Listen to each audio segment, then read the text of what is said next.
Good morning everyone. Exercise में आप सभी का एक बार पुनः स्वागत है।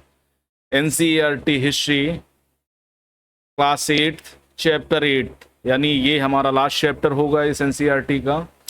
राष्ट्रीय आंदोलन का संगठन 1870 के दशक से 1947 के दशक तक लगभग हम 77 वर्षों के इतिहास के बारे में चर्चा करने वाले हैं।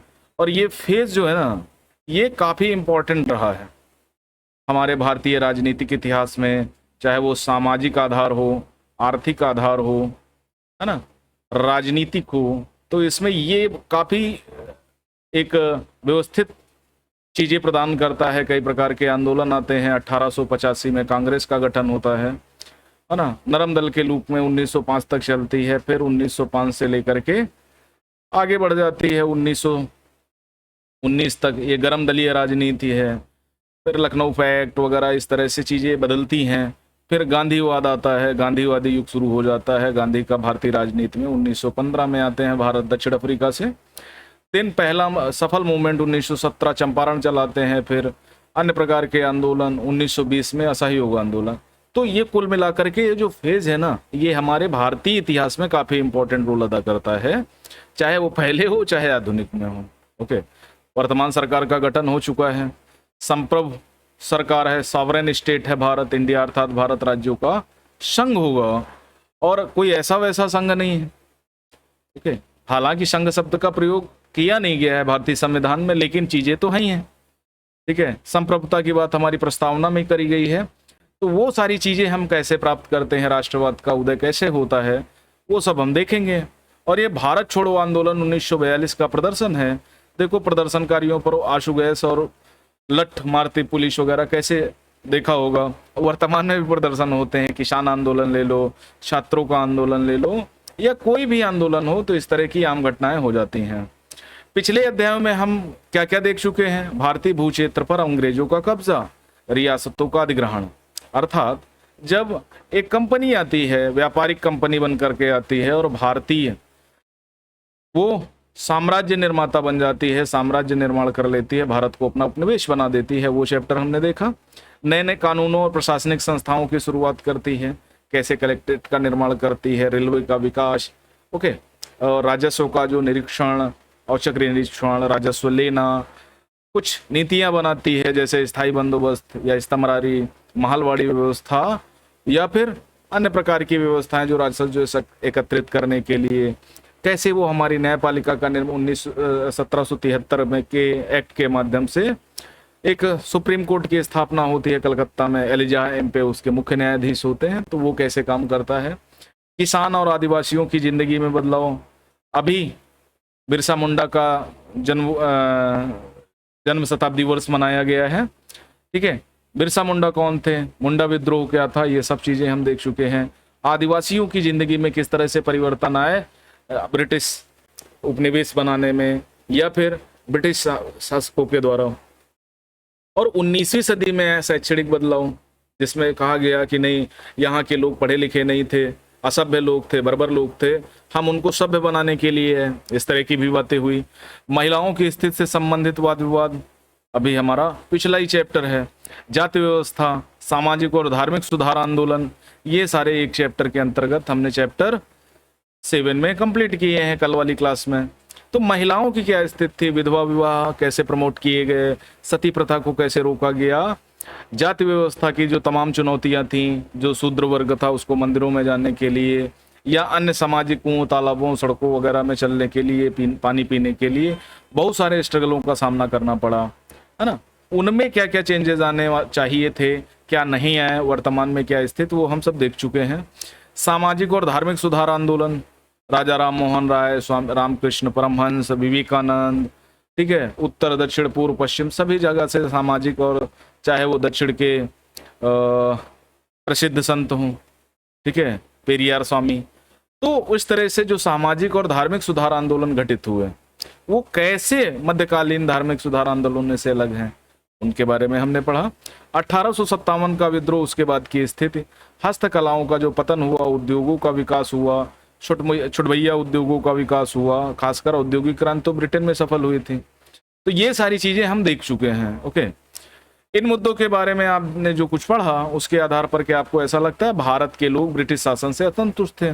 यदि हाँ तो विभिन्न समूह वर्ग क्यों असंतुष्ट थे, वो सब हम देख चुके हैं। अब हम स्टार्ट करते हैं अपना ये वाला चैप्टर, है ना, जो हमारे लिए कम बहुत ज़्यादा है, क्योंकि हम अगर राष्ट्रवाद के उदय की पहली की बात करें 1857 भारत का प्रथम स्वतंत्रता संग्राम, ठीक है, या कोई विद्रोह हो, आदिवासी विद्रोह, सब हम अलग अलग प्रकार से लड़े। इवन 1857 के स्वतंत्रता संग्राम में सभी लोग सहयोग नहीं करे, तो इस समय दिक्कत ये थी कि हमारे यहाँ ठीक से राष्ट्रवाद का उदय नहीं हुआ था। अभी हम विभिन्न क्षेत्रों, जातियों, विभिन्न धर्मों, रंग, जाति, पंथ वगैरह में बटे हुए थे। ओके, तो राष्ट्रवाद की प्रक्रिया कैसे स्टार्ट होती है? ये स्टार्ट होती है हमारे सामाजिक और धार्मिक सुधार आंदोलन से, और वो धीरे धीरे गति जाकर के गांधीवादी आंदोलनों में तब्दील हो जाती है और एक संपूर्ण राष्ट्र मिलकर खड़ा हो जाता है। उपरोक्त बदलावों ने लोगों में एक आम बहस के सवाल के बारे में सोचने के लिए विवश कर दिया। देश क्या है, किसके लिए है? इसका जवाब धीरे धीरे इस रूप में सामने आया। भारत का मतलब है यहाँ की जनता। भारत रहने वाले किसी भी वर्ग, जाति, रंग, पंथ, भाषा, जेंडर वाले तमाम लोगों का घर है। अर्थात ये बातें होने लगी कि ये जो अलगाव है, ये अलगाव रोकोगे तो क्या होगा, हम भारत के रूप में एकजुट हो जाएंगे, वरना बड़ी दिक्कतें हैं। और यूरोपीय लोग हमें तो तोड़ना ही चाहते थे, बाल्कनीकरण करना चाहते थे भारत का। 1947 तक जाते जाते देखो भारत पाकिस्तान जो राज्य बना के गए। ओके, तो चीजें ये थी। वर्तमान में भी हम जाति, रंग, भाषा, जेंडर, है ना, धर्म के आधार पर बटे हुए हैं। हम डेवलपमेंट के, जैसे अभी लोकसभा चुनाव गया, मोदी 3.0 सरकार ने शपथ ली, है ना, उनकी ओथ सेरेमनी कंप्लीट हुई, उसके बाद कैबिनेट मिनिस्ट्री अलॉटमेंट हुआ, ज्यादातर लोगों को वही डिपार्टमेंट मिले जो पहले मिले थे। कुछ नए मंत्री सामने आए, कुछ लोगों के डिपार्टमेंट कटे, कुछ लोगों को हटाया गया। तो जो दिक्कतें उस समय थी वो ज्यादा भयावह थी वर्तमान दिक्कतों से। आज भी दिक्कतें हैं, ऐसा नहीं है दिक्कतें नहीं है, लेकिन हम अपनी व्यवस्था में कुछ आगे बढ़ाए हैं। यह देश और इसके संसाधन, इसकी सारी व्यवस्था उन सभी के लिए है। किनके लिए? इन लोगों के लिए। जवाब के साथ ये एहसास भी सामने आया कि अंग्रेज भारत के संसाधनों व यहाँ के लोगों की जिंदगी पर कब्जा जमाए हुए हैं। जब तक यह नियंत्रण खत्म नहीं होता, भारत यहाँ के लोगों का, भारतीयों का नहीं हो सकता। ये बात उठने लगी। ये 1850 में यह चेतना गहरी होने लगी। 70-80 के दशक में संगठन बनने लगे धीरे धीरे।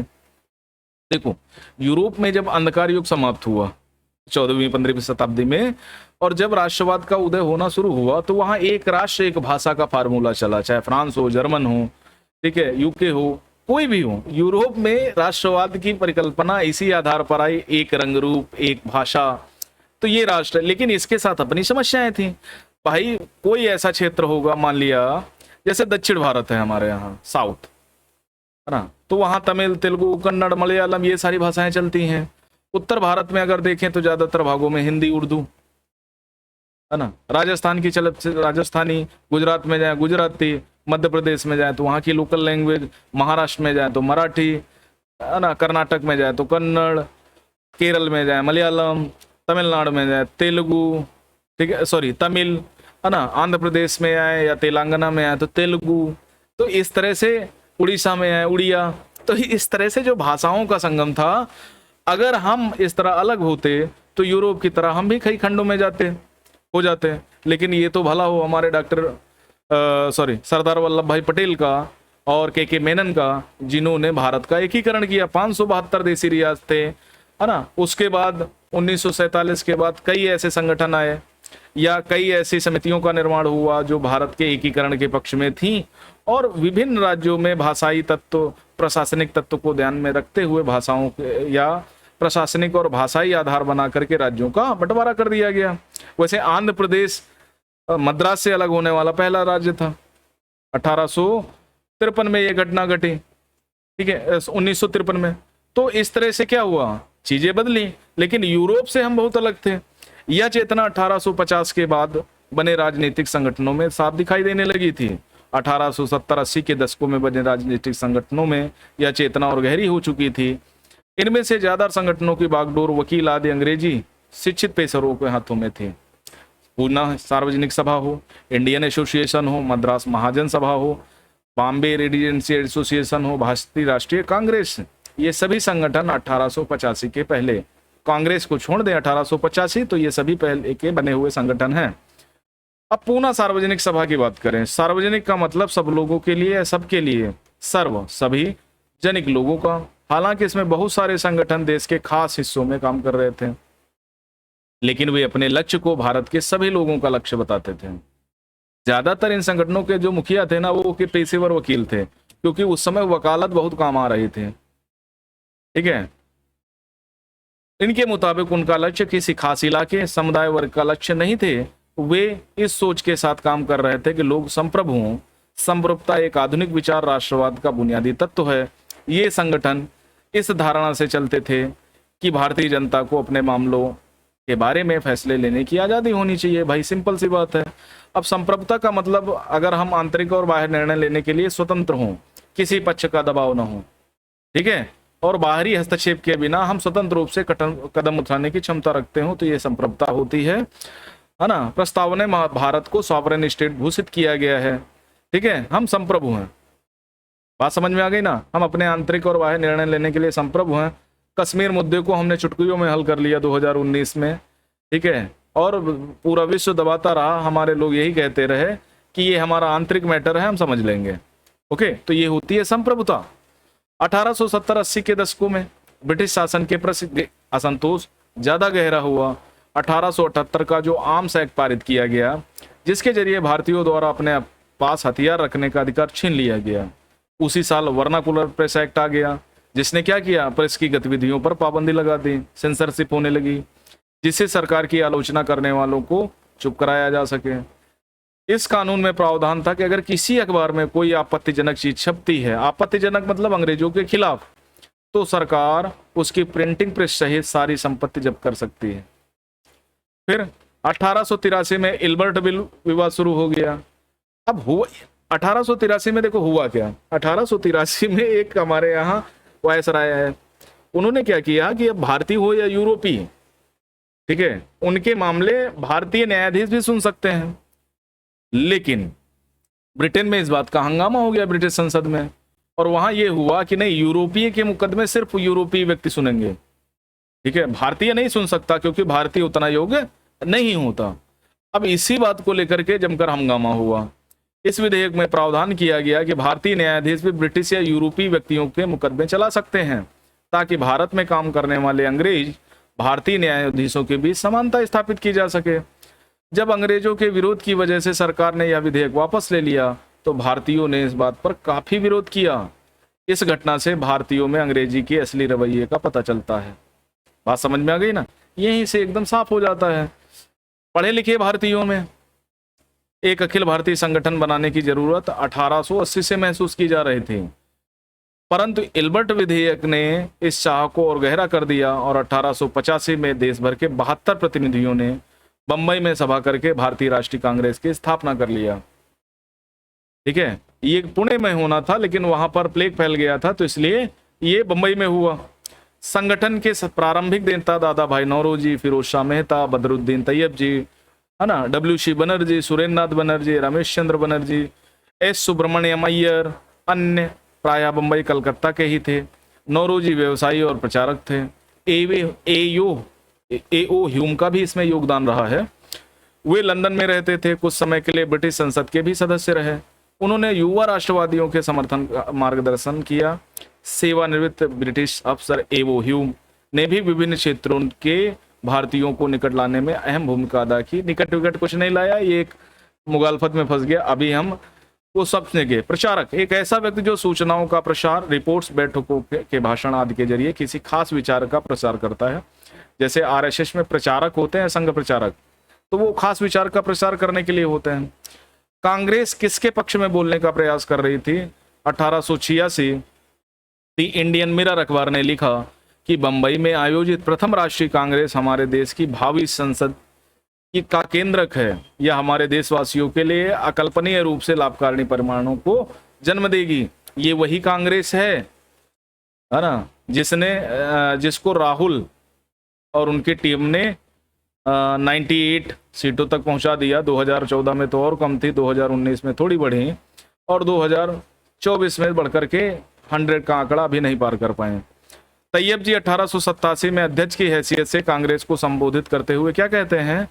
यह कांग्रेस भारत के किसी एक वर्ग समुदाय के प्रतिनिधियों से मिलकर नहीं बनी है, बल्कि यह भारत के सभी समुदायों की संस्था है। मतलब संप्रभु बनाने का प्रयास कर रहे थे। और देखो, तैयब जी पहले मुस्लिम अध्यक्ष हैं कांग्रेस के, ठीक है। उसके बाद दादा नौरोजी की पुस्तक poverty and un British rule in India में ब्रिटिश शासन की आर्थिक परिणामों की बहुत तीखी आलोचना की गई थी। अब तीखी आलोचना क्योंकि धन बहिर्गमन का सिद्धांत दिया था। उभरता हुआ राष्ट्र अक्सर कहा जाता है कि अपने 20 सालों के कांग्रेस कहा जाता है अपने पहले 20 सालों में कांग्रेस अपने उद्देश्य के तरीकों में लिहाज से मध्यमार्गी पार्टी थी। इस दौरान कांग्रेस ने सरकार शासन में भारतीयों को और ज्यादा जगह दिए देने के लिए आवाज उठाई, ठीक है। मैं ना कांग्रेस अनुनय विनय के माध्यम से चल रही थी, क्योंकि इस समय बहुत ज्यादा राष्ट्रवाद का विकास नहीं हो पाया था। तो ये क्या कर रहे थे कि कांग्रेस ने सरकार और शासन में भारतीयों को और ज्यादा जगह देने की मांग की कि जहां जहां ब्रिटिश अफसर को बिठाया गया था वहां भारतीयों को पहुंचाया जाए। कांग्रेस का आग्रह था कि विधान परिषदों में भारतीयों को ज्यादा जगह दी जाए, परिषदों को ज्यादा अधिकार दिए जाएं। जिन प्रांतों में परिषदें नहीं हैं वहां उनका गठन किया जाए। कांग्रेस चाहती थी कि सरकार में भारतीयों को भी ऊंचे पद दिए जाएं। इस काम के लिए उसने मांग की कि सिविल सेवा के लिए लंदन के साथ भारत में भी परीक्षा आयोजित की जानी चाहिए। इसके बाद जो 1892 का एक्ट आया ना, वो इन्हीं लोगों के कारण आया, क्या ना, इन्हीं लोगों के द्वारा ही उसमें चीजें थोड़ा बढ़ी। किसी कानून को समाप्त करना, किसी कानून की वैधता अधिकृत रूप से समाप्त कर देना, उसे निरस्त कर देना होता है। शासन व्यवस्था में भारतीयकरण की मांग नस्लवाद के खिलाफ चल रहे आंदोलन का हिस्सा थी। शासन व्यवस्था में जो अंग्रेज बड़े बड़े पदों पे, चाहे सेना हो, प्रशासनिक व्यवस्था हो, न्यायिक व्यवस्था हो, सभी जगह पर अंग्रेज बड़े बड़े पदों पर थे।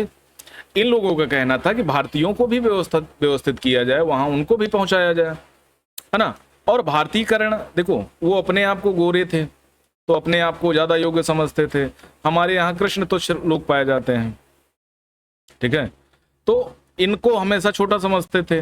तो ये जो नस्ली भेदभाव था, तो ये भी इस आंदोलन का हिस्सा था, क्योंकि तब तक ज्यादा महत्वपूर्ण नौकरियों पर गोरे अफसरों का ही कब्जा था। अंग्रेज आमतौर पर यह मानकर चलते थे भारतीयों को जिम्मेदारी पद नहीं दिए जा सकते, क्योंकि अंग्रेज अफसर अपने भारी भरकम वेतन का बड़ा हिस्सा ब्रिटेन भेज देते थे।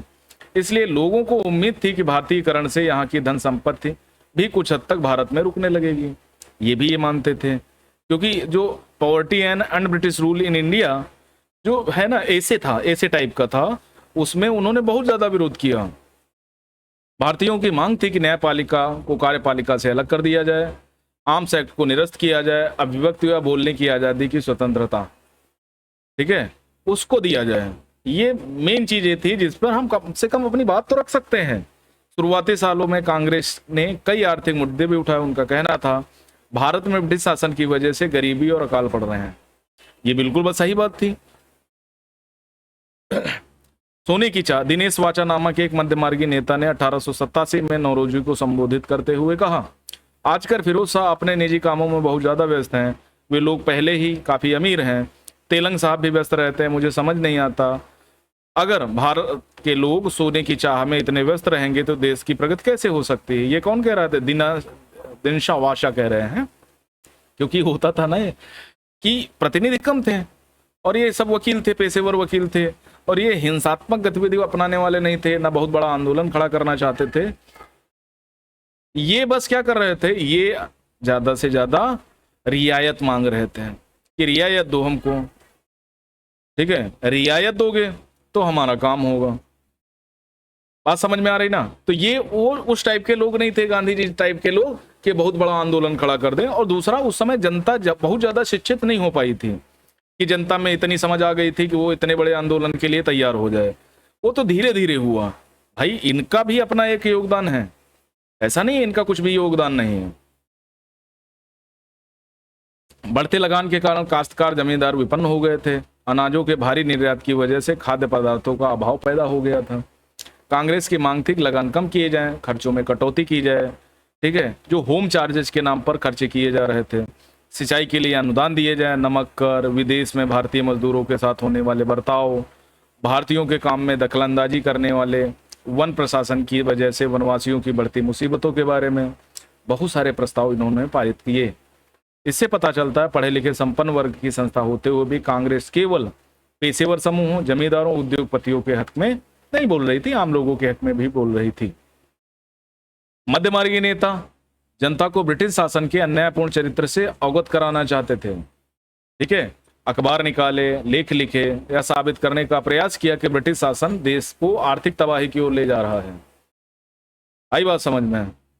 उन्होंने अपने भाषण में ब्रिटिश शासन की निंदा की, जनमन निर्माण के लिए देश के विभिन्न भागों में अपने प्रतिनिधि भेजे, लेकिन मध्यमार्गियों को ये भी लगता था कि अंग्रेज स्वतंत्रता न्याय के आदर्शों का सम्मान करते हैं, इसलिए वो भारतीयों की न्यायसंगत मांगों को स्वीकार कर लेंगे। लिहाजा कांग्रेस का मानना था कि सरकार को भारतीयों की भावना से अवगत कराना जाना चाहिए। देखो, सिंपल सी बात ये थी, इन लोगों को लगता था, देखो ये बहुत ज़्यादा देश घूमे नहीं थे, इन लोगों को लगता था कि जो अंग्रेज है ना, वो फ्रीडम, जस्टिस, इन आदर्शों का बहुत ज़्यादा सम्मान करते हैं, और ये भारतीयों की जो दशा है उसके बारे में जानते नहीं हैं। ठीक है, अगर हम भारतीयों की भावना को अवगत करा देंगे, ठीक है, किसको? अंग्रेजों को, तो ये हमें रियायत देंगे। लेकिन ये इतना नहीं समझ पाए कि वो चोर लोग हैं, लुटेरे लोग हैं। तो ये भाषणों में ब्रिटिश शासन की निंदा, जनमन निर्माण के लिए अपने अपने विभिन्न भागों में प्रतिनिधि भेजते थे। लेकिन चूंकि ये एलीट वर्ग की संस्था थी, एलीट वर्ग की तो थी, ठीक है, क्योंकि इसमें कोई ऐसा नहीं था जो गरीब विपन्न परिवार से आया हो, एलीट वर्ग की संस्था थी, तो उसी हिसाब से काम भी कर रही थी। अब 90 के दशक तक बहुत सारे लोग कांग्रेस के राजनीतिक तौर तरीकों पर सवाल करना लगे। ठीक है, जब ये कलकत्ता, बंबई से निकल करके उत्तर भारत की ओर ये पहुंचा ना, तो सवाल खड़े होने लगे, और सब लोग कहने लगे कि यार ढीलों लोगों की तरह काम मत करो, तेज काम करो। बंगाल, पंजाब, महाराष्ट्र में बिपिन चंद्र पाल, बाल गंगाधर तिलक, लाला लाजपत राय जैसे नेता ज्यादा अमूल यानी रेडिकल प्रयासों को अपनाने लगे और उद्देश्य और पद्धतियों के अनुरूप काम करने लगे थे। उन्होंने निवेदन की रणनीति के जरिए लिए नरमपंथियों की आलोचना की, आत्मनिर्भरता, रचनात्मक कामों के महत्व पर जोर दिया। उनका कहना था कि लोगों को सरकार के नेक इरादों पर नहीं बल्कि उनकी ताकत पर भरोसा करना चाहिए। ठीक है, लोगों को स्वराज के लिए लड़ना चाहिए। तिलक ने नारा दिया, स्वतंत्रता हमारा जन्मसिद्ध अधिकार है, मैं इसे लेकर रहूंगा। यहां से थोड़ा सा तेजी आती है, लेकिन फिर 1907 में सूरत अधिवेशन में कांग्रेस का विभाजन हो जाता है, तो दिक्कतें फिर शुरू हो जाती हैं। 1905 में वायसराय करजन बंगाल विभाजन कर दिया, है ना, सोचो, और ये खबर आग की तरह फैल गई। और यही एक घटना थी जहां से कांग्रेस का मार्ग अलग अलग हो गए, दो भागों में बंट गए। उक्त बंगाल ब्रिटिश भारत का सबसे बड़ा प्रांत था। बिहार, उड़ीसा के कुछ भाग भी उस समय बंगाल का हिस्सा थे। अंग्रेजों का कहना था प्रशासनीय सुविधा को ध्यान में रखते हुए बंगाल का बंटवारा करना जरूरी था, परंतु इस प्रशासकीय सुविधा का मतलब क्या था, किसी सुविधा मिलने वाली थी, जाहिर है इसका ताल्लुक अंग्रेज अफसरों और व्यापारियों के फायदे से था। और दूसरा ना, जितनी ये स्वतंत्रता की गतिविधियां, चाहे न्याय की गतिविधियां हों, ये सब बंगाल से ही निकल करके आ रही थी। और बंगाल में एक बौद्धिक वर्ग था जो तेजी से आगे बढ़ रहा था। ठीक है, लेकिन सरकार ने गैर बंगाली इलाकों को अलग करने की बजाय पूर्वी भागों को अलग करके असम में मिला दिया। पूर्वी बंगाल को अलग करने के पीछे अंग्रेजों का मुख्य उद्देश्य रहा कि बंगाली राजनेताओं के प्रभाव पर अंकुश लगाया जाए, बंगाली जनता को बांट दिया जाए, जिससे क्या होगा, हिंदू बनाम मुस्लिम, ये कर दिया। बंगाल के विभाजन से देश भर में गुस्से की लहर फैल गई। मध्यमार्गी, अमूल परिवर्तनवादी कांग्रेस के सभी धड़कों ने इसका विरोध किया। विशाल जनसभाओं का आयोजन किया गया, जुलूस निकाले गए, जन प्रतिरोध के नए नए रास्ते ढूंढे गए। जो इससे जो संघर्ष उपजा उसे स्वदेशी आंदोलन के नाम से जाना जाता है। ठीक है, यह आंदोलन बंगाल में ताकतवर था, परंतु अन्य इलाकों में इतना पैठ नहीं बना चुका, वो कांग्रेस की नीतियों के कारण। मेज पर रखे अखबार का नाम देखिए, तिलक के संपादन में निकलने वाला मराठी केसरी ब्रिटिश शासन का कट्टर आलोचक बन गया। ओके, अब ये है तुम्हारा स्वदेशी आंदोलन, हजारों लोग जुलूस में शामिल होने लगे। ये कुछ उसी तरह, ये ज्यादातर इसका जो तीव्रता थी ना बंगाल में थी, अन्य भागों में फैला नहीं ज़्यादा। ठीक है, उसकी भारी अनगुन सुनाई दी। उदाहरण के लिए आंध्र के डेल्टा इलाकों में वंदे मातरम आंदोलन के नाम से यह जाना जाने लगा। स्वदेशी आंदोलन ने ब्रिटिश शासन का विरोध किया। स्वयं सहायता, स्वदेशी उद्यम, राष्ट्रीय शिक्षा, भारतीय भाषा के उपयोग को बढ़ावा दिया गया। ठीक है, देखो ये आंदोलन के मूल बिंदु हैं। एक तो ब्रिटिश शासन का विरोध करना, ये तो इनका लक्ष्य था ही। दूसरा स्वयं सहायता, स्वदेशी राष्ट्रीय उद्यम, राष्ट्रीय शिक्षा, भारतीय भाषा के उपयोग को बढ़ावा दिया गया। स्वराज के लिए अमूल परिवर्तनवादियों ने जनता को लामबंद करने, ब्रिटिश संस्थाओं, वस्तुओं के बहिष्कार पर जोर दिया। कुछ लोग ब्रिटिश शासन को उखाड़ फेंकने के लिए क्रांतिकारी हिंसा का भी समर्थन किया। ठीक है, और ये स्वदेशी वस्तुओं और संस्थाओं के बहिष्कार पर यह धड़ा अलग अलग होने लगा। 20वीं सदी के प्रारंभिक दशकों में दूसरी महत्वपूर्ण घटनाएं घटी। 1906 में मुस्लिम जमींदारों और नवाबों के एक समूह ने ढाका में ऑल इंडिया मुस्लिम लीग का गठन किया। लीग ने बंगाल विभाजन का समर्थन कर दिया। बस यहीं से दिक्कतें शुरू हो गई। अंग्रेजों को लगा बांटो और राज करो का काम करके हम काम निकाल लेंगे। लीग की मांग थी कि मुसलमानों के लिए अलग निर्वाचिका की व्यवस्था की जाए, सांप्रदायिक आधार पर निर्वाचन हो, और 1909 में सरकार ने यह मान लिया। अब परिषदों में कुल सीटें मुसलमान उम्मीदवारों के लिए आरक्षित कर दी गईं, जिन्हें मुस्लिम मतदाताओं द्वारा ही चुनकर भेजा जाना था। ये आ गया, ये पहली ऐसी चीज थी जिसने भारत को बांटने में कोई कसर नहीं छोड़ी। यहीं से दिक्कतें स्टार्ट हुई। ठीक है, 1909 में उनको अलग निर्वाचिका दे दी गई। अब अंग्रेज मुस्लिमों को हिमायती बन गए। बांटो एंड फूट डालो। लाजपत राय पंजाब के जाने माने राष्ट्रवादियों में से एक थे। वह याचिका निवेदनों की राजनीति के विरोध करने वाले अमूल परिवर्तनवादी के एक प्रमुख नेता। आर्य समाज में भी ये सक्रिय सदस्य थे। 1907 में कांग्रेस टूट गई। अध्यक्ष के मुद्दे को लेकर के टूट गई, लेकिन चीजें अलग थीं। मध्यमार्गी घड़ा बहिष्कार की राजनीति के विरुद्ध था। यानी जो नरम दली थे वो बहिष्कार नहीं करना चाहते थे, और पूरे भारत में नहीं, सिर्फ बंगाल में करना चाहते थे। इनका मानना था कि बल प्रयोग की आवश्यकता होती, जो सही नहीं है। संगठन टूटने के बाद कांग्रेस का मध्यमार्गी का दबदबा बन गया। तिलक के अनुयायी बाहर से काम करने लगे। दिसंबर 15 में दोनों के में एक बार फिर एकता स्थापित हुई। अगले साल कांग्रेस मुस्लिम लीग के बीच ऐतिहासिक लखनऊ समझौता हुआ। दोनों संगठनों ने देश के प्रतिनिधि सरकार के गठन के लिए मिलकर काम करने का फैसला किया। लेकिन ये भी ज्यादा दिन, ये एकता ज्यादा दिन, अंग्रेजों, मुस्लिम और हिंदू एकता ज्यादा दिन चल नहीं पाई। ठीक है, क्रांतिकारी हिंसा, समाज के अमूल बदलाव लाने के लिए हिंसा का उपयोग करना। परिषद क्या है? प्रशासकीय। अरे जैसे MLC होता है ना उत्तर प्रदेश वगैरह में, विधान परिषद सदस्य। 6-7 राज्यों में विधान परिषदें हैं। ठीक है, तो विधान परिषद सदस्य हैं, निभाने मनोनीत या निर्वाचित संस्था। जन राष्ट्रवाद का उदय 1915 में गांधी का आगमन हुआ। फिर धीरे धीरे गांधी की तरफ मूवमेंट बढ़ा और गांधी ही कांग्रेस का प्रमुख घड़ा हो गए। धीरे धीरे एक जन आंदोलन में तब्दील होने लगा। किसान, आदिवासी, विद्यार्थी, महिलाएं बड़ी संख्या में आंदोलन से जुड़ते गए। कई बार औद्योगिक मजदूरों ने भी आंदोलन में योगदान दिया, जैसे अहमदाबाद मिल हड़ताल। 20 के दशक के कुछ खास व्यवसायिक समूह भी कांग्रेस को सक्रिय समर्थन देने लगे। ऐसा क्यों हुआ? क्योंकि नीतियों के द्वारा उनके माल का दिक्कतें पैदा हो रही थी, तो नीतियां बदलना चाहते थे। पहले विश्व युद्ध ने क्या किया? 1914 से 18 भारत की आर्थिक राजनीति स्थिर बदल दी थी। इस युद्ध ने की वजह से ब्रिटिश भारत सरकार के रक्षा व्यय में भारी इजाफा हुआ था। जो ब्रिटिश भारत सरकार था ना, उसमें इजाफा हुआ। खर्चे को निकालने के लिए सरकार ने निजी आय, व्यवसायिक मुनाफे पर कर बढ़ा दिया। सैनिक व्यय में इजाफे, युद्ध का आपूर्ति की वजह से जरूरती कीमतों में भारी उछाल आया, महंगाई बढ़ गई, आम लोगों की जिंदगी मुश्किल होती गई। दूसरी ओर व्यवसायिक समूह युद्ध में बेहिसाब मुनाफा कमा रहे थे, जैसा कि अध्याय 6 में आप देख चुके हैं। युद्ध में औद्योगिक वस्तुएं जैसे जूट के बोरे, कपड़े, पटरियां की मांग बढ़ी। अन्य देशों से भारत आने वाले आयात में कमी ला दी गई।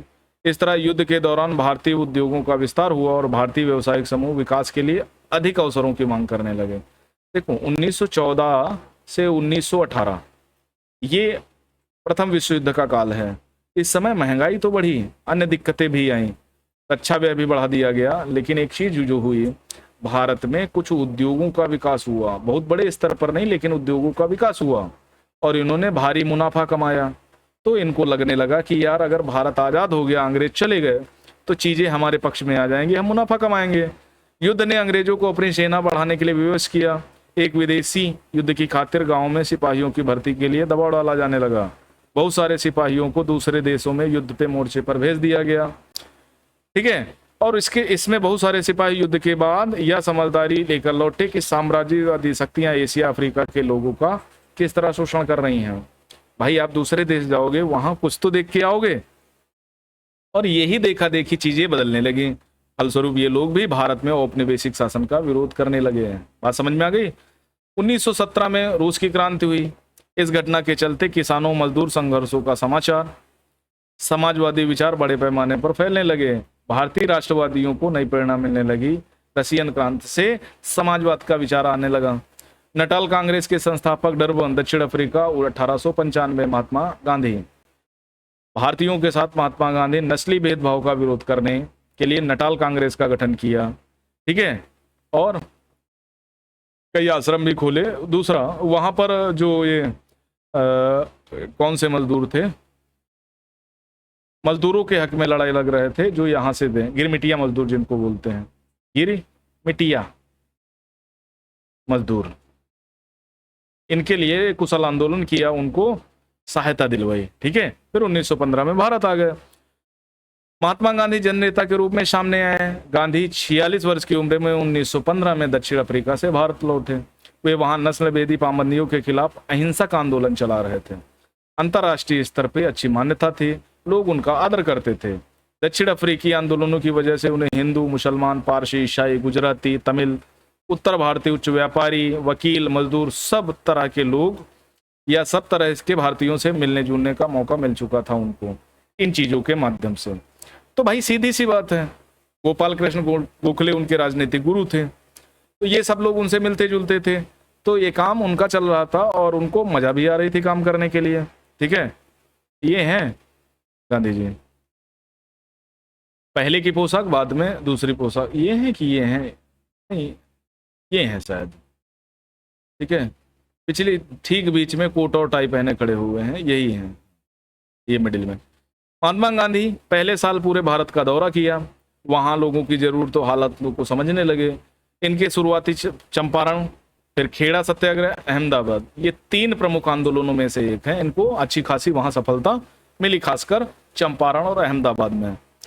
ठीक है, इन आंदोलनों के माध्यम से उनका राजेंद्र प्रसाद वल्लभ भाई पटेल से परिचय हुआ।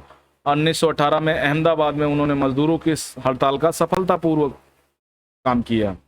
ठीक है, तो यहीं से उनका नाम बन गया, और नाम बनने के बाद उन्होंने क्या किया, अंग्रेजों की लंका लगा दी।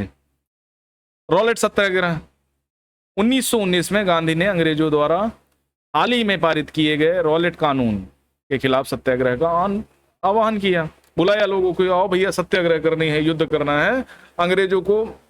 ये कानून बिना अपील बिना दलील वाला कानून है, और अपमान याचना अब नहीं होगा, अब सीधे क्या होगा, युद्ध होगा।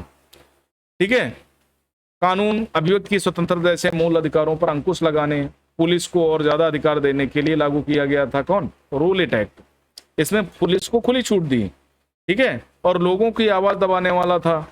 महात्मा गांधी, जिन्ना, अन्य नेताओं का मानना था सरकार के पास लोगों को बुनियादी स्वतंत्रताओं पर अंकुश लगाने का कोई अधिकार नहीं है। सिंपल सी बात है, अगर अंकुश लगा दोगे तो भाई कैसे काम चलेगा, वो कैसे बता पाएंगे कि नहीं उन्हें क्या दिक्कत है। तो अंकुश लगाने का अधिकार नहीं होना चाहिए किसी भी सरकार को। उन्होंने इस कानून को शैतान की करतूत या निरंकुशतावादी बताया। गांधी ने लोगों को आह्वान किया कानून का विरोध करने के लिए 6 अप्रैल 1919 को क्या करें, अहिंसक विरोध दिवस के रूप में, अपमान और याचना दिवस के रूप में मनाया जाए। हड़तालें की जाएं, जल आंदोलन शुरू करने के लिए सत्याग्रह सभाओं का गठन किया जाए। एक बड़े पैमाने पर काम होना था, लेकिन हुआ क्या, रॉलेट सत्याग्रह ब्रिटिश सरकार के खिलाफ पहला भारतीय अखिल भारतीय संघर्ष था। मोटे तौर पर शहरों तक ही सीमित था। अप्रैल 1919 में देश की जगह जगह निकाले गए हड़तालों का आयोजन किया गया। सरकार ने इन आंदोलन को कुचलने के लिए दमनकारी रास्ता अपनाया। बैसाखी का पर्व था। 13 अप्रैल के दिन अमृतसर में जनरल डायर द्वारा जलियांवाला बाग हत्याकांड किया गया, है ना, इसी दमन का हिस्सा था। जनसंहार पर रविन्द्रनाथ ने क्या किया, अपनी पीड़ा और गुस्सा जताते हुए नाइटहुड की उपाधि वापस कर दी। याद रखना, ब्रिटिश रानी की तरफ से व्यक्ति की अप्रतिम या व्यक्तिगत सफलताओं जनसेवा के लिए दी जाने वाली उपाधि है। ये वो परिसर है जहां जवाहरलाल नेहरू की सभा ने 10 मिनट गोलियां लगातार चली, 16.5 चक्र चली। महात्मा गांधी ने लिखा है मुक्तिदूत में, ठीक है, 10 मिनट गोलियां लगातार चली, 1650 चक्र चली। सोचो, है ना, असंख्य लोगों को मारा गया। और रॉलेट के दौरान लोगों ने ब्रिटिश शासन के खिलाफ हिंदू मुसलमानों के बीच गहरी एकता बनाए रखने का प्रयास किया। यहां तक तो थी, लेकिन बाद में धीरे धीरे जाने लगी। महात्मा गांधी भी यही चाहते थे। उनकी राय में यहाँ रहने वाले सभी लोगों, यानी हिंदू मुसलमान सभी धर्म के लोगों का देश है। उनकी गहरी आकांक्षा थी कि हिंदू मुसलमान किसी न्यायपूर्ण उद्देश्य के लिए एक दूसरे का समर्थन करें। इसीलिए गांधी ने खिलाफत मूवमेंट का समर्थन किया था। पीड़ा का चिरंतन सिद्धांत। गांधी जी का क्या आशय था? अहिंसा किसी संघर्ष का आधार कैसे बन सकती है? प्रतिफल की मामूली सी भी इच्छा किए बिना लगातार अच्छे काम करते जाने से अहिंसा का जन्म होता है। यही अहिंसा का सबसे अमूल्य सबक है, यानी प्रतिफल की आशा किए बिना काम करते रहो। ये अहिंसा, इससे जन्म हो जाएगा अहिंसा का। दक्षिण अफ्रीका में मैंने अन्याय अत्याचार को रोकने के लिए के उद्देश्य से पीड़ा के अनंत सिद्धांत को सीख लिया है। इसका सकारात्मक आशय अहिंसा से है। इसके लिए आपको किसी भी व्यक्ति के हाथों खुशी खुशी पीड़ा सहने के लिए तैयार रहना चाहिए। आप किसी के प्रति दुर्भावना नहीं रखेंगे, यहाँ तक आपके साथ बुरा करने वालों के साथ भी नहीं। कोई एक गाल पे चांटा मारे तो आप दूसरा गाल आगे कर दो। खिलाफत मूवमेंट, असहयोग आंदोलन 1920 में शुरू हुआ। तुर्की का मुद्दा था, है ना। ब्रिटेन युद्ध में जीत गया, लेकिन उन्होंने खलीफा, यानी जो तुर्की का खलीफा था, उस पर बहुत बड़ी संधि थोप दी। जलियांवाला बाग हत्याकांड की तरह इस बार भी लोगों को भारी गुस्सा था। लोगों को क्या था? भारतीय मुसलमानों को था। भारतीय मुसलमान यह चाहते थे कि पुराने ऑटोमन साम्राज्य में स्थित पवित्र मुस्लिम स्थानों पर खलीफा का नियंत्रण बना रहना चाहिए। अब देखो, मुस्लिम किसके लिए लड़ रहे थे? खलीफा, जो कहाँ है? तुर्की में बैठा है, ठीक है। तो इसके लिए महात्मा गांधी का काफी लोगों ने क्या किया? काफी लोगों ने उनका विरोध किया। मोहम्मद अली जिन्ना जैसे लोगों ने उनका विरोध किया, क्योंकि मोहम्मद अली जिन्ना धार्मिक तो बाद में हुए, पहले धर्मनिरपेक्ष थे, ठीक है। तो भारी गुस्सा था। भारतीय मुसलमान चाहते थे कि पवित्र मुस्लिम स्थानों पर खलीफा का नियंत्रण बना रहे। बाद में 1924 में मुस्तफा कमाल पाशा ने खलीफा पद की झंझट ही खत्म कर दिया और उसने यूरोप की तरह बेहतर बनने का अवसर दिया लोगों को, ठीक है। खिलाफत के नेता मोहम्मद अली, शौकत अली एक सर्वव्यापी असहयोग आंदोलन शुरू करना चाहते थे। गांधी जी ने उनके आह्वान का समर्थन किया। कांग्रेस ने आग्रह किया कि वह पंजाब में हुए अत्याचारों के लिए, खिलाफत के मामले में हुए अत्याचार के विरुद्ध मिलकर अभियान चलाएं, स्वराज की मांग करें। और इलाहाबाद में क्या हुआ? खिलाफत का समर्थन कर दिया गया। 1921-22 के दौरान क्या हुआ? आंदोलन को गति मिली। हजारों विद्यार्थियों ने सरकारी स्कूल छोड़ दिए। मोतीलाल नेहरू, सीआर दास, राजगोपालाचारी, आसफ अली जैसे बहुत सारे वकीलों ने वकालत छोड़ दी।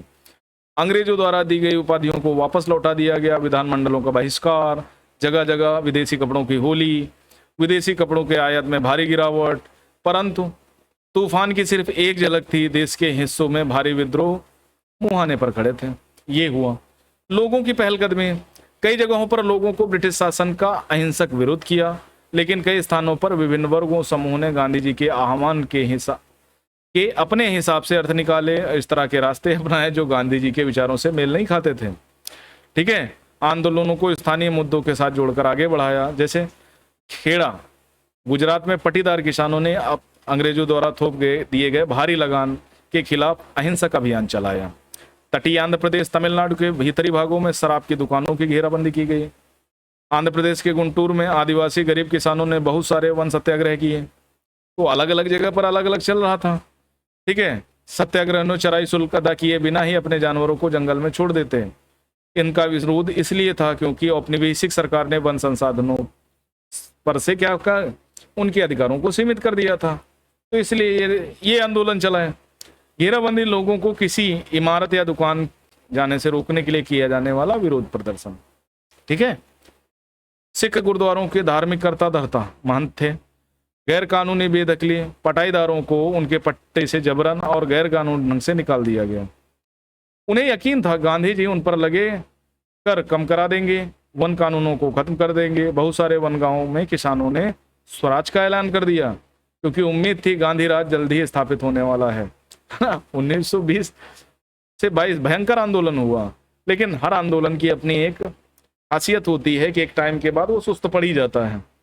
ठीक है, बड़े आंदोलनों में चाहे किसान आंदोलन हो, अन्ना आंदोलन हो, कोई भी हो, या असहयोग हो, सविनय अवज्ञा हो, या कोई भी आंदोलन हो, धीरे धीरे अपने आप में डाउन पड़ता है एक टाइम के बाद। सिंध मौजूदा पाकिस्तान में मुस्लिम व्यापारी किसान खिलाफत के आह्वान के बहुत उत्साहित थे। बंगाल भी खिलाफत और असहयोग गठबंधन के जबरदस्त सांप्रदायिक एकता को जन्म दिया, राष्ट्रीय आंदोलन को नई ताकत प्रदान की। और ये एकता ज़्यादा दिन तक नहीं चली, ये फिर टूट जाएगी। पंजाब में सिखों के अकाली आंदोलन ने अंग्रेजों की सहायता से गुरुद्वारे पर बैठे भ्रष्ट महंतों को हटाने के लिए आंदोलन चलाया। अकाली आंदोलन भी लगभग असहयोग आंदोलन के साथ साथ चला, काफी घनिष्ठ रूप से जुड़ा हुआ दिखाई देता था। असम में गांधी महाराज की जय के नारे लगाते हुए चाय बागान मजदूरों ने अपनी तनख्वाह के इजाफे की मांग शुरू कर दी।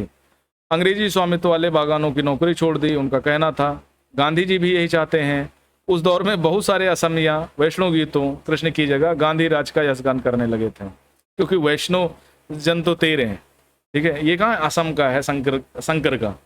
ठीक है, अब गांधी राज का यशगान करने लगे। गांधी राज्य में उपजी छवि, गांधी जी के मंदिर बनने लगे। जनता की से उपजी छवियों में महात्मा गांधी अक्सर देवी शक्ति के रूप में दिखाया जाता था। इससे कहानियां चलते हैं। इस तस्वीर में वह कृष्ण के सारथी बने मार्गदर्शन कर रहे हैं, वहां अंग्रेजों के खिलाफ युद्ध में अन्य राष्ट्रवादी नेताओं का मार्गदर्शन कर रहे हैं।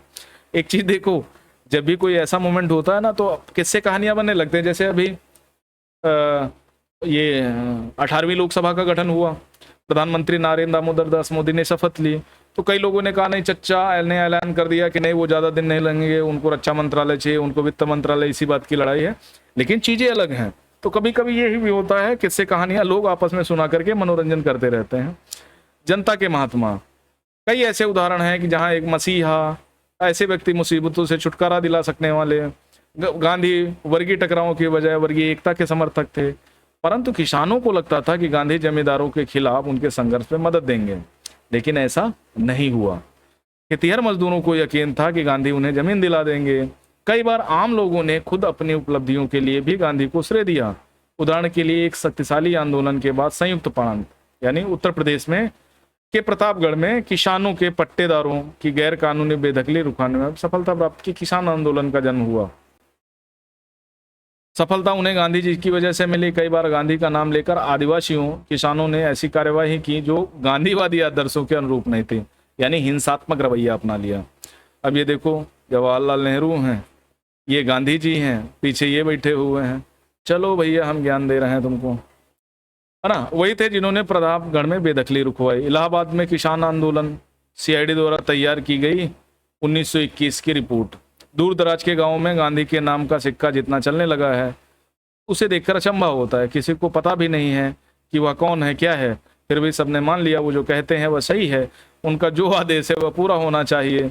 वह महात्मा साधु हैं, एक पंडित, इलाहाबाद के एक ब्राह्मण, यहाँ तक कि एक देवता हैं। उनका असली ताकत अंदाजा इस बात से लगाया जा सकता है कि प्रतापगढ़ के लोग मानते हैं बेदखली रुकवाई थी।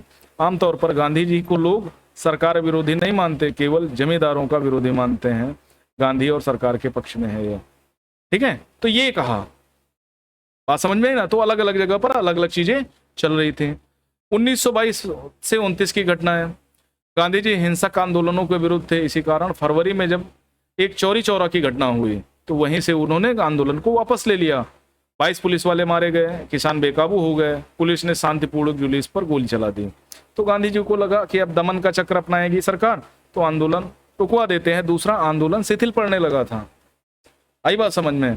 और आंदोलन शिथिल होकर के खत्म हो जाता तो ये ज्यादा दिक्कत भरा था, तो इसलिए गांधी ने आंदोलन रुकवा दिया।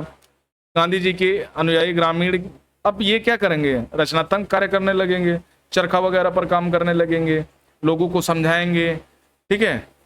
अब चित्तरंजन दास, मोतीलाल नेहरू जैसे नेताओं ने दलील दी कि पार्टी को परिषद चुनाव में हिस्सा लेना चाहिए, परिषदों के माध्यम से सरकारी नीतियों को प्रभावित करना चाहिए। तो ये धीरे धीरे परिषदों में एक स्वराज दल का गठन कर लिया और इस वापस लिया आंदोलन से। ये गुस्सा थे तो इन्होंने स्वराज दल बना लिया, चित्तरंजन दास और मोतीलाल नेहरू जैसे नेताओं ने, ठीक है। और 20 के दशक के मध्य गांव में किए गए व्यापक सामाजिक कार्यों की बदौलत गांधीवादियों ने अपना जनाधार फैलाने में काफी मदद की। 1930 में सविनय आयोग आंदोलन के लिए जनाधार काफी उपयोगी हुआ। अब उसी समय भारतीय कम्युनिस्ट पार्टी आ जाएगी। मुख्य नेता थे पूर्वी बंगाल के वकील, असहयोग आंदोलन में काफी सक्रिय रहे थे, ये चित्तरंजन दास है। चित्तरंजन दास लोकोमोटिव फैक्ट्री है बंगाल में, ठीक है, रेल कारखाना। सीपीआई, हिंदुओं के संगठन राष्ट्रीय स्वयं संघ की स्थापना 20 के दशक के मध्य 2 महत्वपूर्ण घटनाएं घटी। भारत में भविष्य को लेकर इन पार्टियों की सोच में गहरा फर्क रहा है। अपने अध्यापकों की सहायता से अब सीपीआई जहां पर साम्यवाद की बात करेगी, राष्ट्रीय स्वयं संघ, चूंकि मुस्लिम लीग का भी गठन हो चुका है 1906 में, तो आरएसएस क्या करेगा, ये करेगा हिंदुत्व की बात, ठीक है। भगत सिंह भी सक्रिय थे। इस दशक के आखिर में कांग्रेस ने क्या किया, साइमन गो बैक का नारा दिया। साइमन कमीशन का 1927 में इंग्लैंड में बैठी ब्रिटिश सरकार ने लॉर्ड साइमन की अगुवाई में एक आयोग भेजा। 7 सदस्यीय आयोग था, एक भी भारतीय नहीं था। यही विरोध का सबसे बड़ा कारण था और ये अपने टाइम से पहले आ गया था, है ना। और भारत के भविष्य का फैसला करना है और बिना भारत को साथ में लिए या भारत के लोगों को साथ में लिए प्रतिनिधि कोई भारतीय नहीं है। इसके लिए फैसले की वजह से भारत में काफी असंतोष हुआ। राजनीतिक संगठनों में भी बहिष्कार का फैसला लिया। साइमन के सदस्य भारत पहुंचे तो विरोध प्रदर्शनों के साथ उनका स्वागत किया गया। नारा था साइमन गो बैक, श्वेत कमीशन कहते हैं इसको, ठीक है।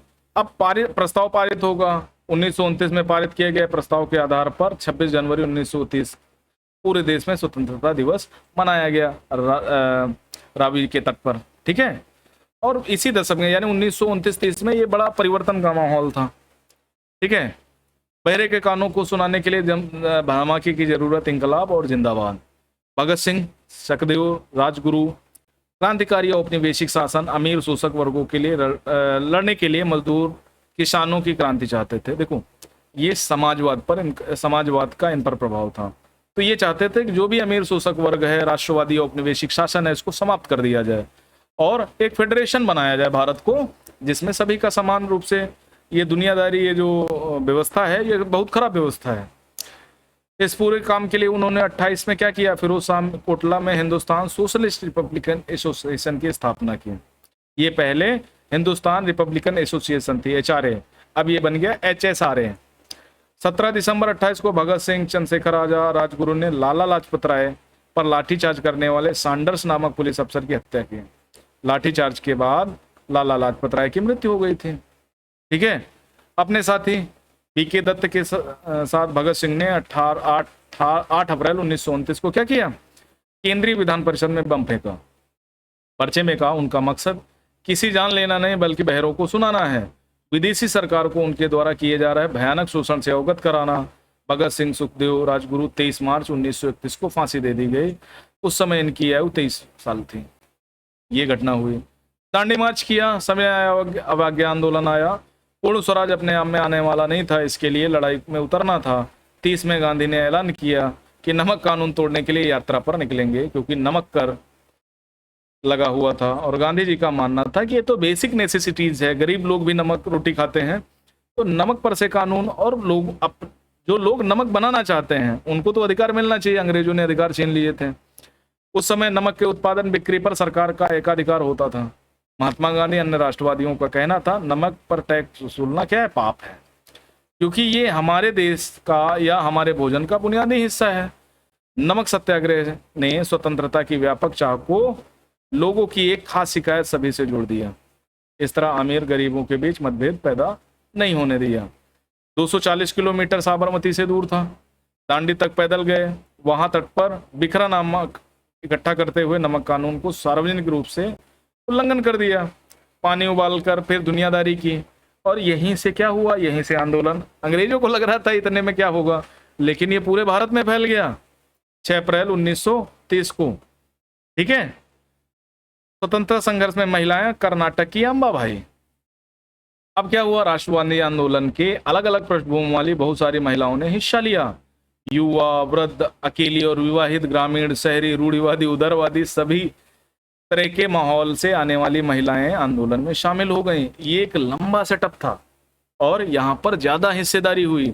स्वतंत्रता संघर्ष, महिला आंदोलन, स्वयं के लिए भी हिस्सेदारी बहुत महत्वपूर्ण थी। ओके, अंग्रेज अफसरों, भारतीय राष्ट्रवादियों दोनों को लगता था महिलाओं की सहभागिता ने राष्ट्रीय संघर्ष को जबरदस्त ताकत दी है। स्वतंत्रता आंदोलन में हिस्सेदारी के कारण महिलाएं घर से बाहर आने लगी, उन्हें विभिन्न व्यवसायों और शासन की जगह मिलने लगी, पुरुषों के साथ समानता का मार्ग प्रशस्त किया।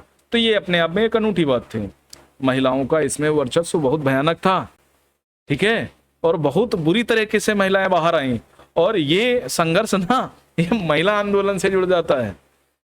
महिलाओं के लिए सहभागिता का क्या अर्थ था? इसकी सबसे अच्छी अभिव्यक्ति खुद उन्हीं के शब्दों में देखी जा सकती है। कर्नाटक की अंबाबाई का विवाह 12 साल की उम्र में कर दिया गया। 16 साल की उम्र में वह विधवा हो गई। उन्होंने उडुपी में विदेशी कपड़ों और शराब की दुकानों की घेराबंदी की।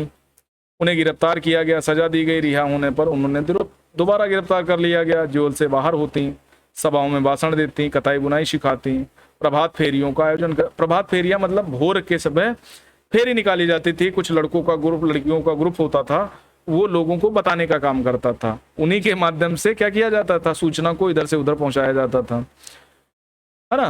अंबाबाई इन्हें अपने जीवन के सबसे सुखद क्षण मानती थी, क्योंकि ऐसे क्षणों में उन्होंने एक नया मकसद और प्रतिबद्धता दिखाई है। आंदोलन में हिस्सेदारी के अपने अधिकार को मनवाने के लिए महिलाओं ने काफी जद्दोजहद करनी पड़ी थी। उदाहरण के लिए नमक सत्याग्रह की शुरुआत में महात्मा गांधी भी महिलाओं की हिस्सेदारी के समर्थन में नहीं थे, ठीक है। आखिरकार सरोजिनी नायडू ने उन्हें इस बात के लिए एग्री कर लिया कि महिलाओं को भी आंदोलन में शामिल होने दें, और नहीं शामिल होने देते तो नुकसान उन्हीं का था, ठीक है। शामिल होने दिया तो उनका काम हो गया, और भयंकर आंदोलन हुआ, ठीक है। बात समझ में आ गई यहां तक? ये बहुत इंपॉर्टेंट है, ये प्रीलिम्स, ठीक है, मेंस, इवन इंटरव्यू और भारतीय राजनीति को समझने के लिए काफी इंपॉर्टेंट चीजें हैं। तो आपको इस हिसाब से करना चाहिए। इस आंदोलन में किसानों, आदिवासियों, महिलाओं ने बड़ी संख्या में हिस्सा लिया। नमक के मुद्दे पर एक व्यावसायिक संघ ने पर्चा प्रकाशित किया। सरकार ने शांतिपूर्ण सत्याग्रहियों के निर्मम दमन के जरिए आंदोलन को कुचलने का प्रयास किया। हजारों आंदोलनकारियों को जेल में डाल दिया। आखिरकार 1935 का गवर्नमेंट ऑफ इंडिया एक्ट आ गया। प्रांतीय स्वायत्तता का प्रावधान किया गया। ये बिल्कुल उसी तरह था कि ये ब्लैंक चेक है जो कभी भुगतान नहीं हो पाएगा इसका, ठीक है। सरकार ने ऐलान किया कि 37 में प्रांतीय विधायिकाओं के लिए चुनाव कराए जाएंगे। इन चुनावों के परिणाम आने पर 11 में से 7 प्रांतों में कांग्रेस की सरकार बनी। एक चीज और है, ये आंदोलन गांधी जी को यरवदा जेल में डाल दिया गया, ठीक है। भयंकर दमन किया गया। लोगों ने अपने अपने तरीके से समांतर सरकारों का गठन भी 17 वगैरह में हो गया। 1932 में एक और घटना घटी भाई। 1930 से लेकर के 32 तक गोलमेज सम्मेलन हुए, 3 गोलमेज सम्मेलन हुए। दूसरे गोलमेज सम्मेलन में गांधी जी को छोड़ा गया, तो गांधी जी उसमें शामिल, इसमें BR अम्बेडकर हर सम्मेलन में रहे, और विश्व हिंदू परिषद, मुस्लिम लीग, सब सम्मेलनों में। कांग्रेस सिर्फ दूसरे में शामिल हुई, ठीक है। अब देखो दिक्कत ये हुई 1932 में गांधी जी की एक बड़ी दिक्कत, अम्बेडकर भी थे, क्योंकि अम्बेडकर चाहते थे कि जो भारत में जो SC और ST हैं उनको बराबर अधिकार मिले, महिलाएं हैं उनको अधिकार दिए जाएं, और वो चाहते अगर भारत और SC में चुनना पड़े तो वो SC को चुनेंगे। आई बात समझ में? तो उन्होंने उनके लिए अलग मांग कर दी। सांप्रदायिक निर्वाचन की बात की, SC के लिए भी अलग निर्वाचन होगा। तो महात्मा गांधी को लगा, उन्होंने अनशन प्रारंभ कर दिया। अनशन में उनकी दिक्कत होने लगी, तो कई लोगों ने मिलकर के एक सेटअप तैयार किया। 1932 में लखनऊ पूना पैक्ट कराया, जिसमें अम्बेडकर जी इस बात पर एग्री कर गए कि चलो ठीक है, रिजर्वेशन देना है, ठीक है। इसीलिए प्रांतीय विधानसभाओं और लोकसभा राज्यसभाओं वगैरह में रिजर्वेशन होता है। ये तभी से शुरुआत हुई, ठीक है। महात्मा गांधी के साथ सरोजिनी नायडू, पेरिस 1931। 20 के दशक शुरुआती आंदोलन में सक्रिय सरोजिनी नायडू दांडी यात्रा की मुख्य नेताओं में से एक थी। 1925 में ये क्या है, कांग्रेस के अध्यक्ष पर पहुंचने वाली पहली भारतीय महिला है। पहली महिला जो थी वो सरोजिनी नायडू थी, वो सॉरी एनी बेसेंट थी। 1917 के आसपास बनी थी, ठीक है। प्रांतीय स्तर पर 2 साल में कांग्रेसी शासन के बाद सितंबर 48 में दूसरा विश्व युद्ध छिड़ गया, और दूसरे विश्व युद्ध में इन लोगों से पूछा नहीं गया, तो आलोचनात्मक रवैये के कारण कांग्रेस के नेता ब्रिटेन के युद्ध प्रयासों में मदद देने को तैयार थे। इसके बदले वे चाहते थे कि युद्ध के बाद भारत को स्वतंत्रता दे दी जाए। अंग्रेजों ने यह बात नहीं मानी, कांग्रेसी सरकारों ने विरोध करके इस्तीफा दे दिया। ठीक है, ये दिक्कत हुई। वीर लखन नायक को फांसी दे दी गई अगस्त 1942। नंबापुर कांग्रेस उड़ीसा के अध्यक्ष बाजी मोहम्मद लिखते हैं, 19 लोग नंबरपुर स्थित परबंदी में हुई पुलिस फायरिंग में मौके पर ही मारे गए। बहुत सारे लोग बाद में घावों के कारण मारे गए। 300 से ज्यादा लोग घायल हुए। 1000 को कोरापुट जिले में की जेल में डाल दिया गया। कई को गोली मार दी गई, फांसी पर लटका दिया गया। वीर लखन नायक अंग्रेजों की अवहेलना करने के लिए विख्यात जनजातीय नेता को फांसी पर लटका दिया गया। बाजी हमें बताते हैं, लखन नायक अपनी फांसी के बारे में चिंतित नहीं थे, बल्कि उन्हें केवल इस बात का दुख था कि वे स्वतंत्रता का प्रभात नहीं देख पाएंगे। ठीक है, 1942 वाला यह संघर्ष है। बाजी मोहम्मद ने राष्ट्रीय संघर्ष में शामिल होने के लिए 20,000 लोगों को लामबंद किया था। कई बार सत्याग्रह किया। उन्होंने दूसरे विश्व युद्ध के खिलाफ विरोध और भारत छोड़ो आंदोलन में हिस्सा लिया। कई बार लंबे समय तक वो जेल में भी रहे। प्रांतीय स्वायत्तता संघ के भीतर रहते प्रांतों को तुलनात्मक रूप से स्वतंत्र निर्णय लेने की क्षमता, ये प्रांतीय स्वायत्तता होती है। जैसे अभी हमारे यहाँ संघ का हिस्सा है ना राज्य, है ना, अलग होने का कोई अधिकार नहीं है। और हाँ, अलग होने का कोई अधिकार नहीं है। और किसी मतलब कॉन्ट्रैक्ट के तहत कोई संघ में शामिल नहीं हुआ राज्य, सब भारत का अभिन्न हिस्सा है और केंद्र के पावर के अंतर्गत आते हैं। ठीक है, भारत छोड़ो आंदोलन अगस्त 1942।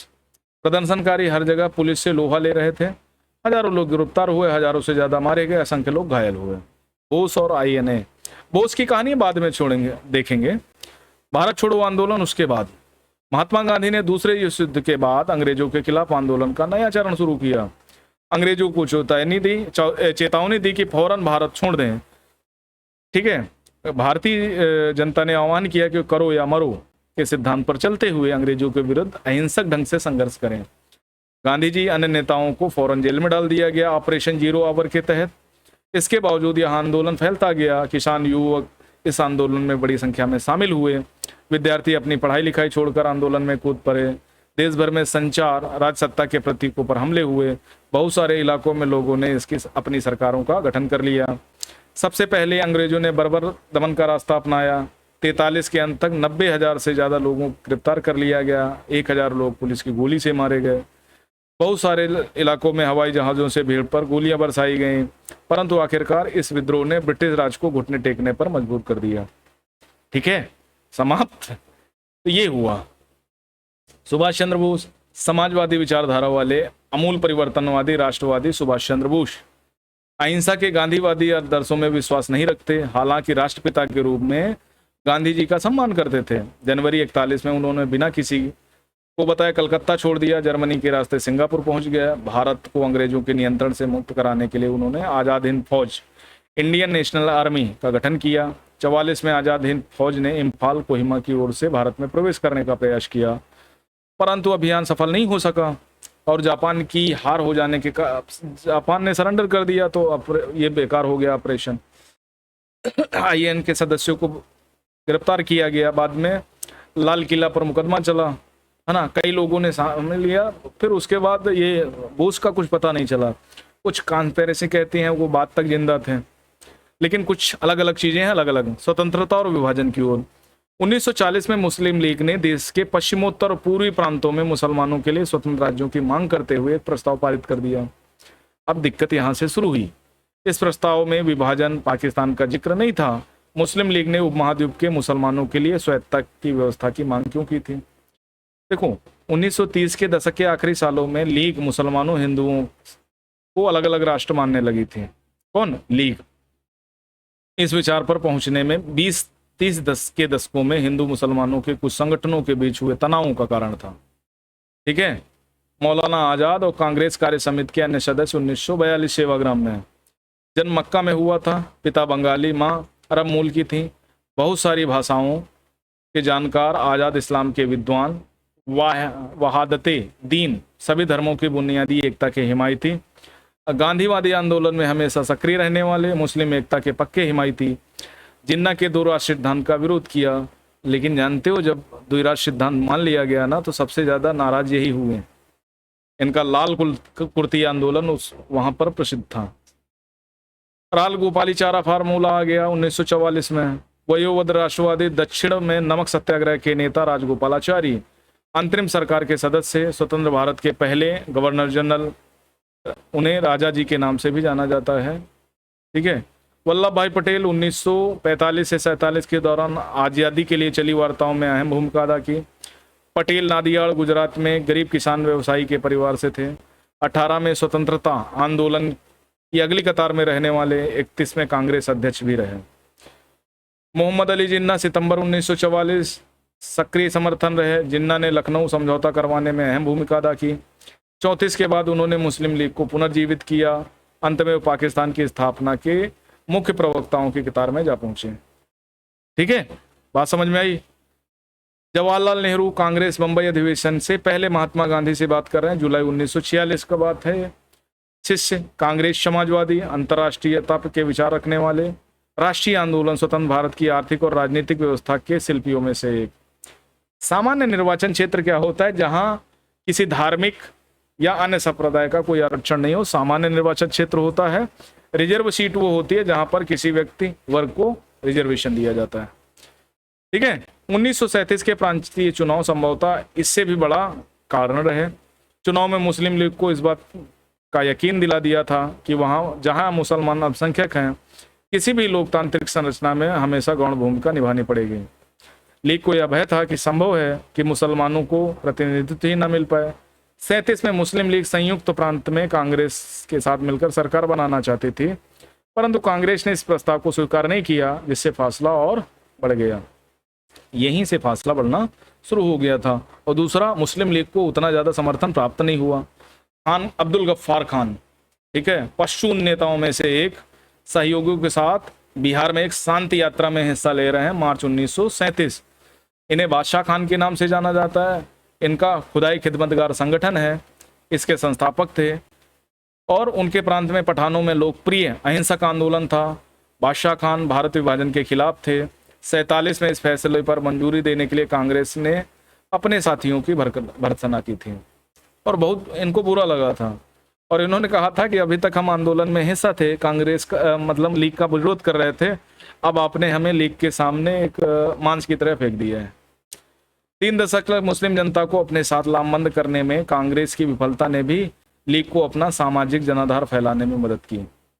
40 के दशक के शुरुआती सालों में, जिस समय कांग्रेस के ज्यादातर नेता जेल में थे, उस समय लीग ने अपना प्रभाव फैलाने के लिए तेजी से प्रयास किया, क्योंकि एक उसको वैक्यूम मिल गया ना।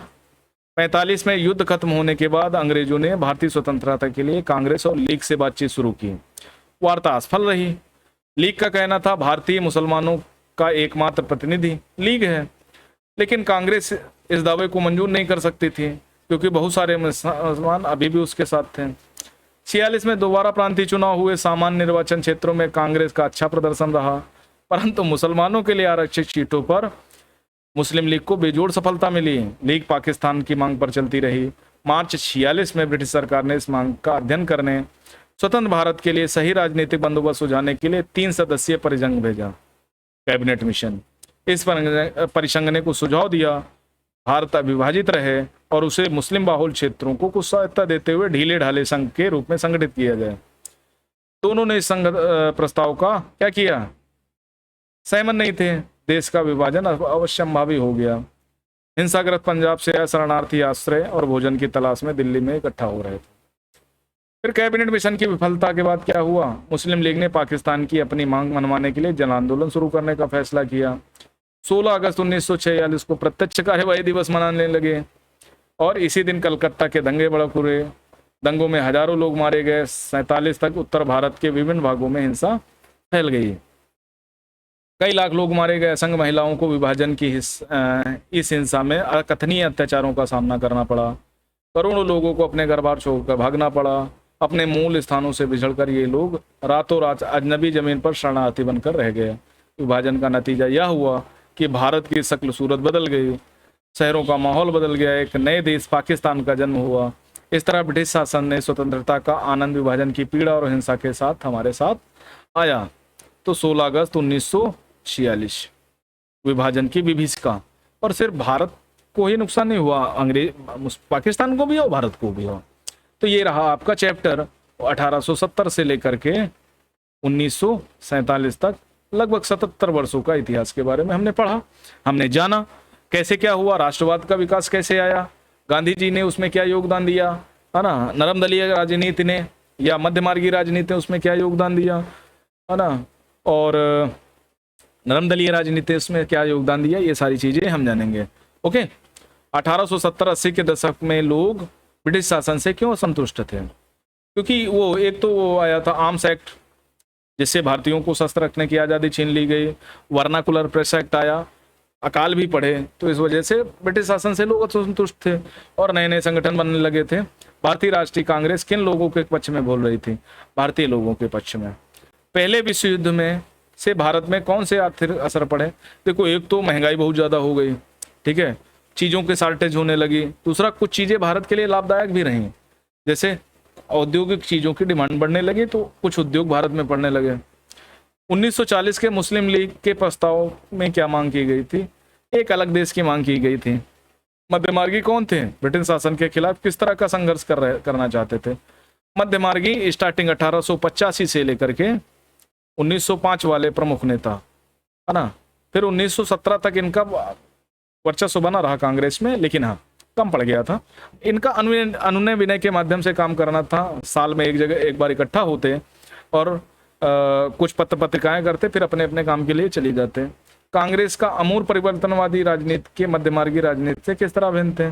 ये सक्रिय आंदोलन में हिस्सा लेना चाहते थे, राष्ट्रीय शिक्षा की बात करते थे, है ना, विदेशी कपड़ों की होली जलाने की बात करते थे, इसी तरह का काम करते थे। और ये चाहते थे कि स्वराज की मांग तुरंत की जाए, हम इनके अंडर में स्वतंत्र नहीं कर रहेंगे, हमें अलग, अपने को अलग चाहिए, भगे ये, ठीक है।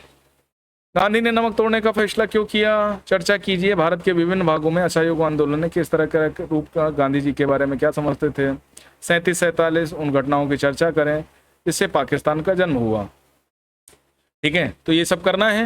ये चैप्टर यहीं खत्म करते हैं, मिलते हैं कल फिर नए चैप्टर में, नई एनसीईआरटी में। ये न्यू एनसीईआरटी हिस्ट्री है, क्लास 8 आज समाप्त हो रही है। कल मिलते हैं एक नए चैप्टर में, तब तक के लिए नमस्कार, धन्यवाद।